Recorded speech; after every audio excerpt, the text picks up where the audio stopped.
Mabel, a short story by SOMERSET MAUGHAM. I was at Pagan in Burma, and from there I took the steamer to Mandalay, but a couple of days before I got there, when the boat tied up for the night at a riverside village, I made up my mind to go ashore. The skipper told me that there was there a pleasant little club in which I had only to make myself at home. They were quite used to having strangers drop off like that from the steamer, and the secretary was a very decent chap. I might even get a game of bridge. I had nothing in the world to do, so I got into one of the bullock carts that were waiting at the landing stage and was driven to the club. There was a man sitting on the veranda, and as I walked up, he nodded to me and asked whether I would have a whiskey and soda or a gin and bitters. The possibility that I would have nothing at all did not even occur to him. I chose the longer drink and sat down. He was a tall, thin, bronzed man with a big moustache, and he wore khaki shorts and a khaki shirt. I never knew his name. But when we had been chatting a little while, another man came in who told me he was the secretary, and he addressed my friend as George. "Have you heard from your wife yet?" he asked him. The other's eyes brightened. "Yes, I had letters by this mail. She's having no end of a time." "Did she tell you not to fret?"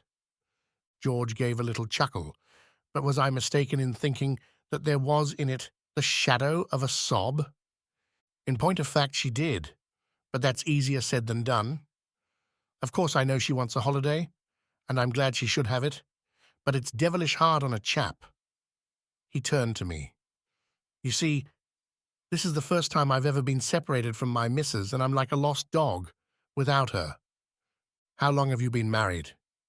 "5 minutes." The secretary of the club laughed. "Don't be a fool, George. You've been married 8 years.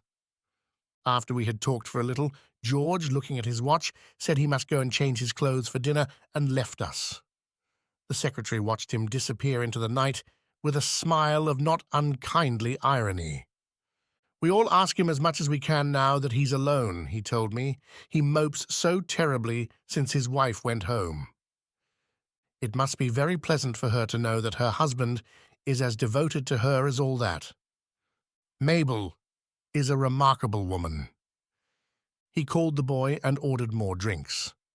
In this hospitable place, they did not ask you if you would have anything. They took it for granted. Then he settled himself in his long chair and lit a cheroot. He told me the story of George and Mabel. They became engaged when he was home on leave, and when he returned to Burma, it was arranged that she should join him in 6 months. But one difficulty cropped up after another.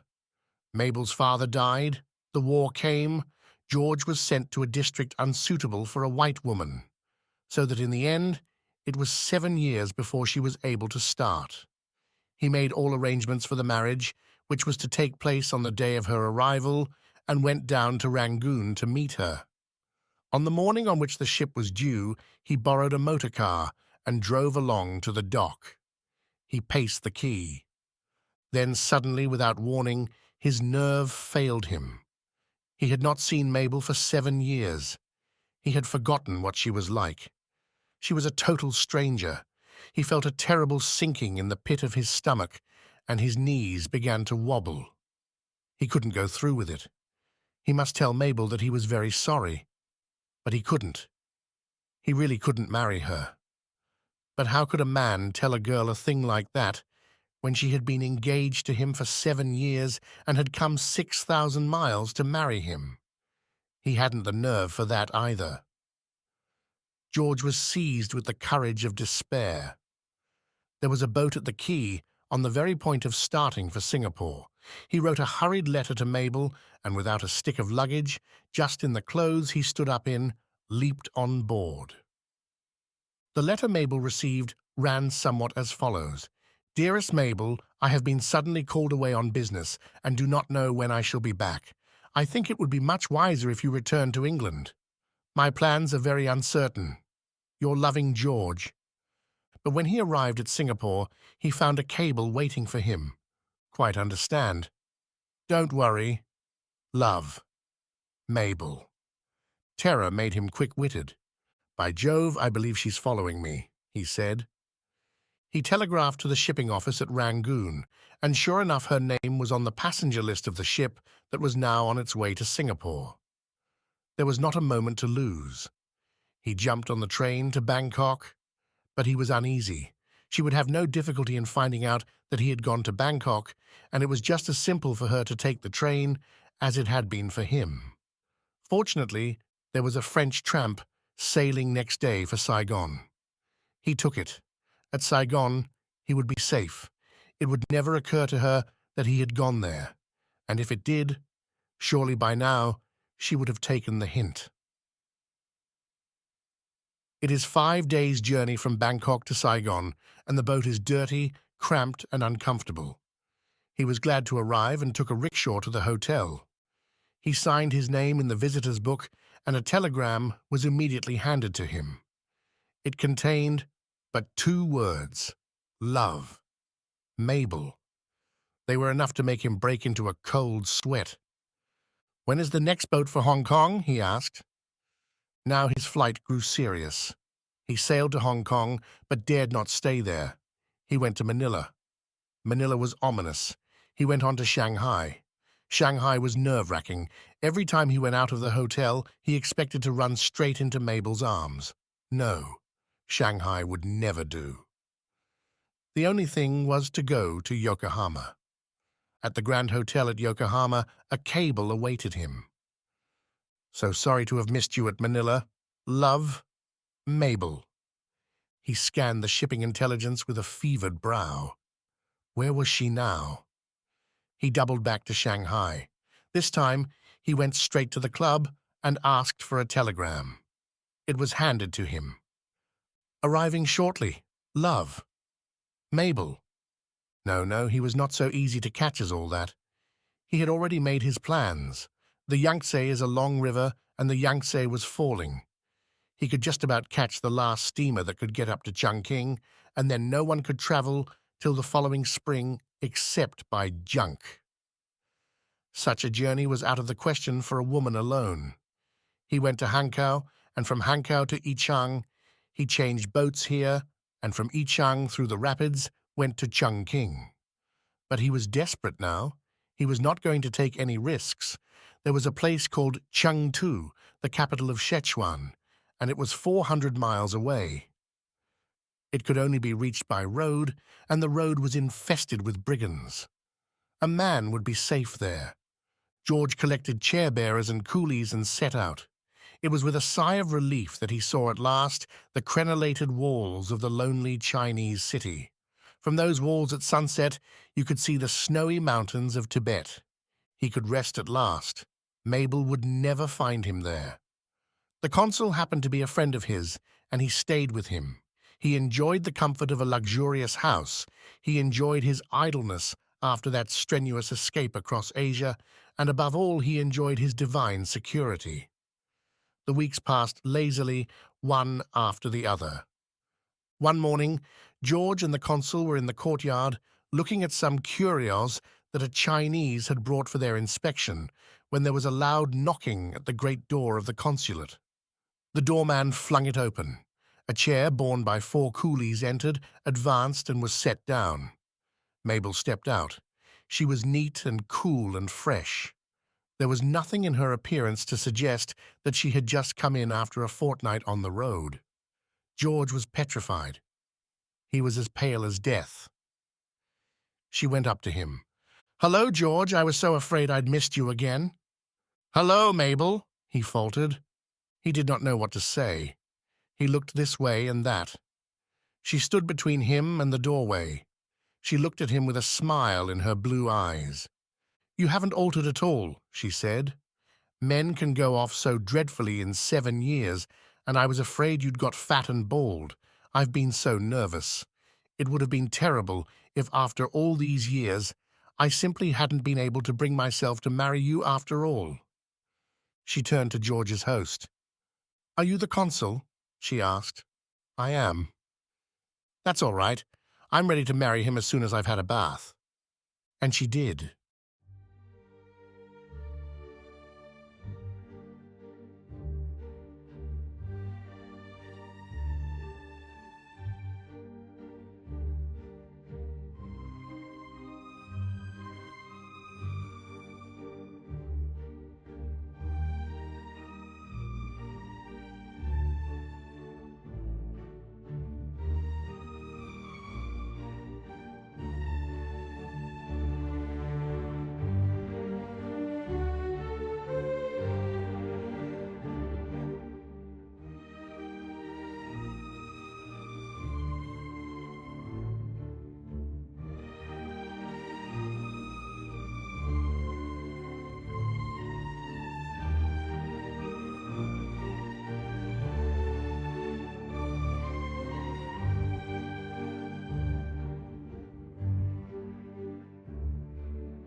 Behind the Scenes, a short story by Somerset Maugham. When Ashenden was sent to X and looked about him, he could not but see that his situation was equivocal. X was the capital of an important belligerent state, but a state divided against itself. There was a large party antagonistic to the war, and revolution was possible, if not imminent. Ashenden was instructed to see what, under the circumstances, could best be done. He was to suggest a policy and, if it was approved by the exalted personages who had sent him, to carry it out. A vast amount of money was put at his disposal.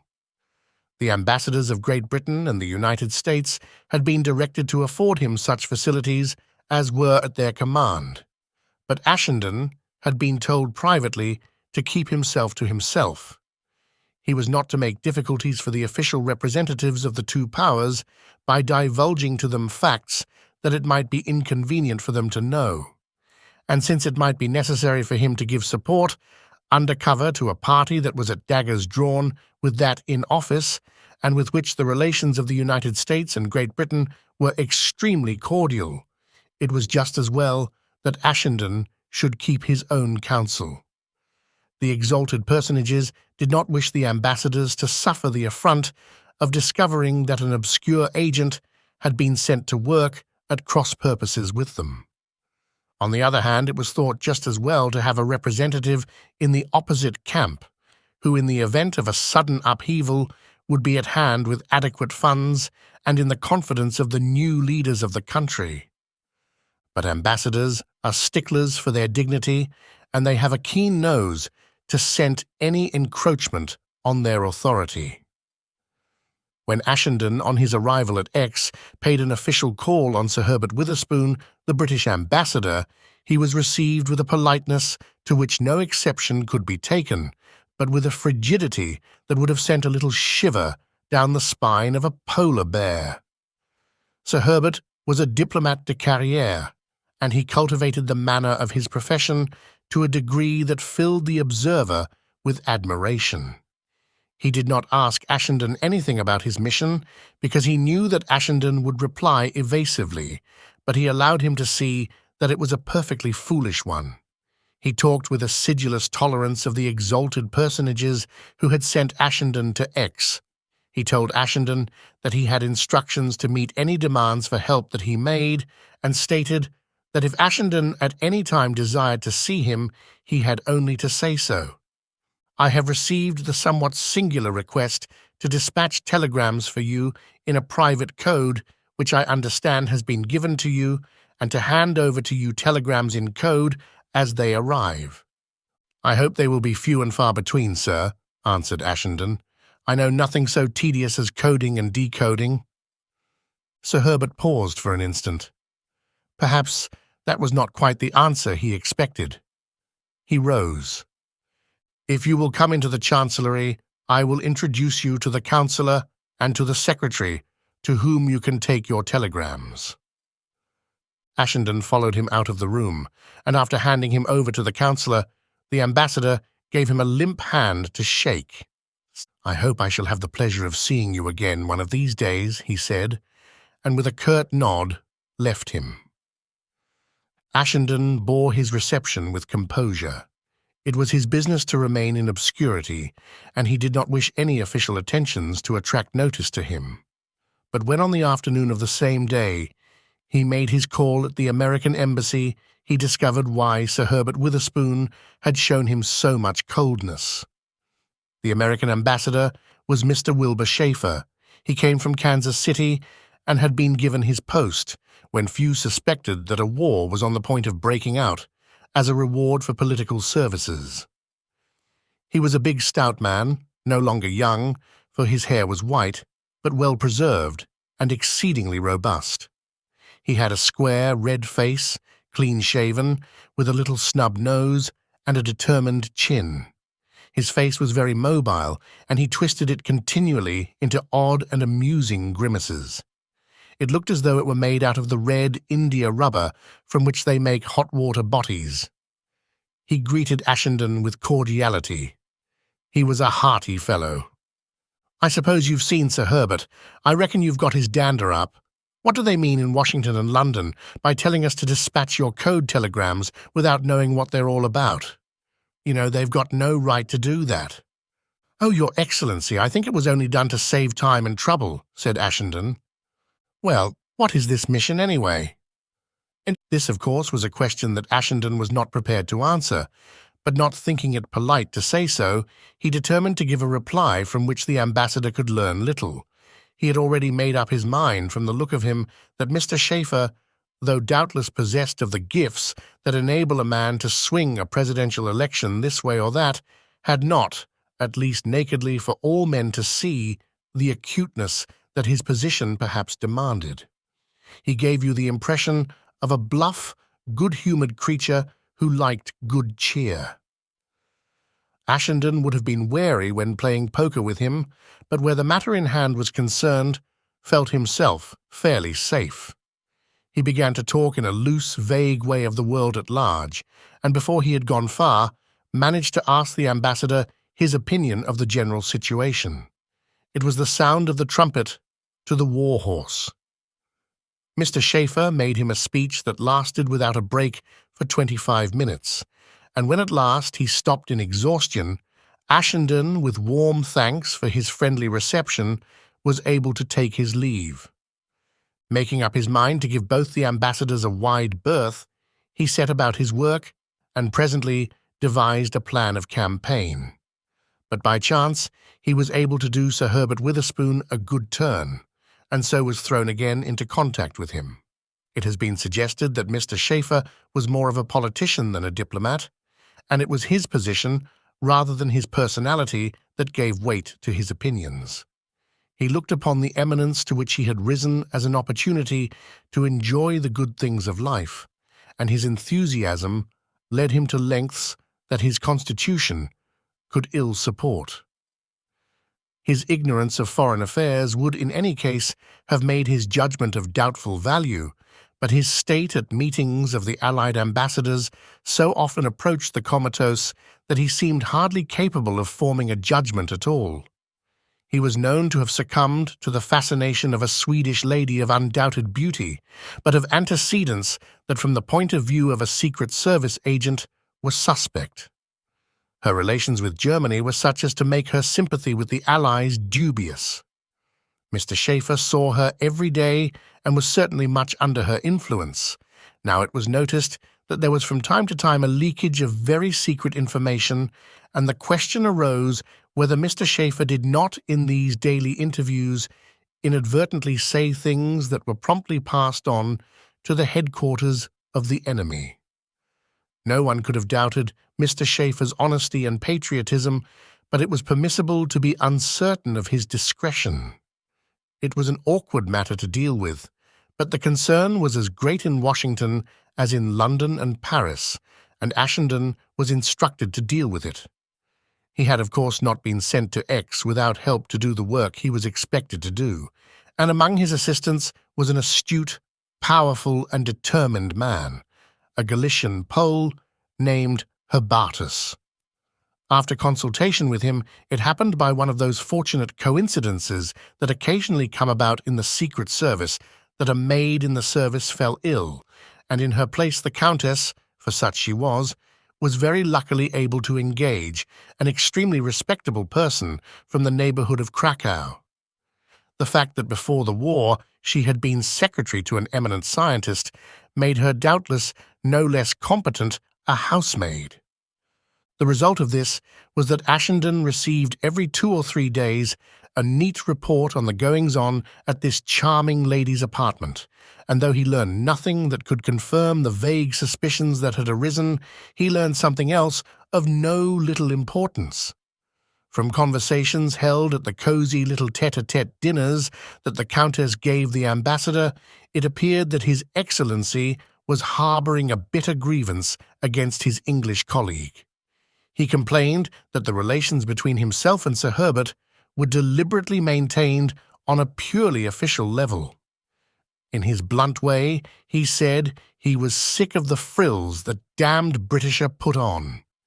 He was a he-man and 100% American, and he had no more use for protocol and etiquette than for a snowball in hell. Why didn't they get together, like a couple of regular fellows, and have a good old crack?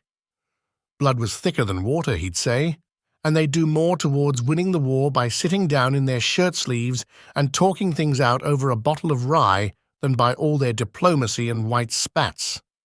Now it was obviously very undesirable that there should not exist between the two ambassadors a perfect cordiality, so Ashenden thought it well to ask Sir Herbert whether he might see him. He was ushered into Sir Herbert's library. "Well, Mr. Ashenden, what can I do for you? I hope you're quite satisfied with everything. I understand that you've been keeping the telegraph lines busy." Ashenden, as he sat down, gave the ambassador a glance.